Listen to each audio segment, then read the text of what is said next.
Adding algebraic terms.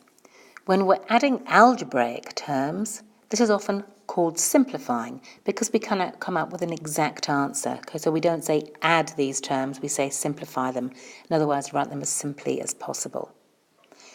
Looking at this, we have 7 plus 2x plus 9 plus 6x plus 3. We need to be looking out for any terms that are like each other so that we can gather them together. We have the number 7. We also have the number 9 to be added and the number 3 to be added. Those numbers can be added or combined together. Similarly, we have a plus 2x and a plus 6x, which are also like each other, so they can be put or combined together.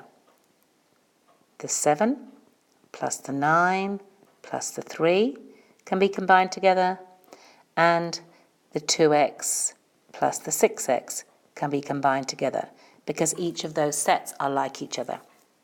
Simplifying, 7 plus 9 makes 16, 16 plus 9 plus 3 makes 19, and 2x plus 6x makes 8x. That has been written as simply as possible. Originally the expression had 5 terms, and now it has been simplified so that it only has 2 terms.